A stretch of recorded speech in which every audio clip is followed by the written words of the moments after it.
Hey everyone, welcome back to Ganai's FOSS News. We're starting with a serious security alert that's got the entire PHP ecosystem on high alert. According to Open Source for You, Drupal has just issued an emergency security patch for CV 2026-9082, a maximum severity SQL injection vulnerability that affects Drupal core's database abstraction API. This isn't some minor bug we can ignore. We're talking remote code execution without any authentication needed. Drupal admins across the globe are scrambling to deploy these updates right now because the implications for unpatched systems are severe. What's particularly concerning here is how this vulnerability exposes the risks in the entire dependency chain. When a project as widely used as Drupal gets hit, it sends shockwaves through countless other projects that depend on it. If you're running Drupal in production, don't delay on this one. Sticking with security but shifting to the AI world. Researchers at Hidden Layer have just disclosed a critical vulnerability in ChromaDB that's affecting thousands of AI servers worldwide. This bug, tracked as CV 2026-45829 and nicknamed ChromaToast, allows attackers to execute malicious AI models on publicly accessible ChromaDB instances without even needing to authenticate. According to Open Source for You, this represents a growing concern around the security practices in open-source AI infrastructure. Think about that for a second. Someone could potentially inject a compromised AI model directly into your system without authorization. The attack surface here is massive because ChromaDB is heavily used across the AI development community. This vulnerability highlights a troubling pattern. As the open-source AI ecosystem grows rapidly, security best practices sometimes get left behind in the rush to innovate.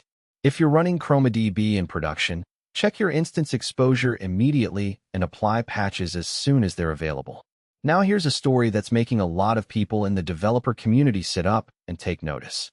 According to Open Source for You, Anthropic has acquired Stainless, the company that builds and maintains the official SDK generation infrastructure used by OpenAI, Google Gemini, MetaLlama, and countless other AI platforms. This is a significant power consolidation in the AI ecosystem. Anthropic is basically now controlling the critical infrastructure that competitors like OpenAI and Google depend on for their SDK pipelines. The concerns here are legit. We're talking about developer neutrality, open standards, and enterprise dependency. If Stainless tools start favoring Anthropic's APIs, or if access becomes a negotiating point in the competitive AI race, it could fundamentally shift how developers build with different AI platforms. This acquisition raises important questions about what it means for tools to be truly open when the infrastructure behind them is controlled by a for-profit competitor. The tech press is rightfully keeping a close eye on how Anthropic handles this responsibility. Shifting gears to something more positive, GitHub has been promoting an exciting vision for India's software development future. According to Open Source for You, as AI agents reshape how software gets created, GitHub believes India is entering a transformative phase where problem-solving ability matters more than traditional coding skills. For decades, software development was gate-kept by those who could master programming languages, understand complex frameworks, and manually build applications line by line. But that's changing fast. With AI-assisted development tools becoming mainstream, the barrier to entry is dropping dramatically. GitHub's view is that India has the potential to leapfrog traditional developer training models and move directly into an era where AI handles much of the mechanical coding work, and developers focus on architecture, logic, and problem-solving. This could be genuinely democratizing. Imagine students in underserved regions being able to contribute to serious projects without years of traditional programming training. It's a bullish bet on how AI is fundamentally reshaping who gets to be a developer. Here's some genuinely exciting news for Linux security. According to its OS, Linux's stable maintainer is making a bold bet that Rust could eliminate up to 80% of Linux kernel CVs. That's common vulnerabilities and exposures. The strategy centers on a new Rust type that can address an entire class of bugs that C has never been able to fully prevent. If you're not familiar with why this matters, know this. A huge portion of Linux kernel vulnerabilities come from memory safety issues, buffer overflows, use after free errors, and similar problems that are almost impossible to completely prevent when you're writing in C. Rust's type system is designed from the ground up to eliminate entire categories of these bugs at compile time. Rather than hoping developers catch them during code review, Rust makes them impossible to write in the first place. This isn't theoretical anymore. The Linux kernel community is actively integrating Rust code, and the results are genuinely promising. If this works at scale, it could represent the most significant security improvement to Linux in decades.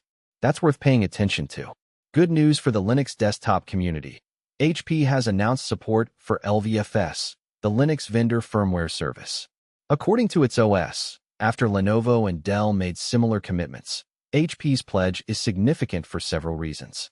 LVFS makes it much easier for Linux users to get firmware updates through their standard package managers, the same way they get software updates. Without vendor support, Linux users have historically struggled to access BIOS updates and hardware firmware patches in a straightforward way. When major hardware manufacturers like HP, Lenovo, and Dell commit to LVFS support, it demonstrates that Linux is becoming a first-class citizen in their hardware strategies. This is exactly the kind of infrastructure maturation that moves Linux from a niche platform to something enterprise customers and everyday users can reliably depend on. The more major vendors we see pledging support for standards like LVFS, the closer we get to Linux being a truly seamless platform experience for hardware. And finally, here's a surprising revelation that flew under a lot of radars. According to its OS, Microsoft's Azure Linux 4.0, the latest version of the custom Linux distribution Microsoft uses in Azure cloud infrastructure, is quietly built on Fedora. This detail was discovered in Microsoft's GitHub repository. Now, why is this interesting? For years, Microsoft has been publicly committed to Linux and open source, but there was always some skepticism in the community about how deep that commitment really went.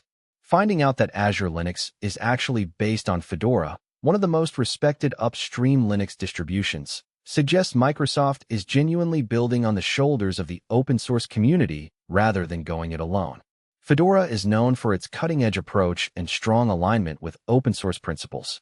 By using Fedora as a foundation, Microsoft is essentially saying they trust and depend on the community-driven Linux ecosystem. It's a small detail, but it tells a bigger story about how deeply integrated proprietary tech companies have become with open source. The days of proprietary systems completely separate from FOSS are long gone.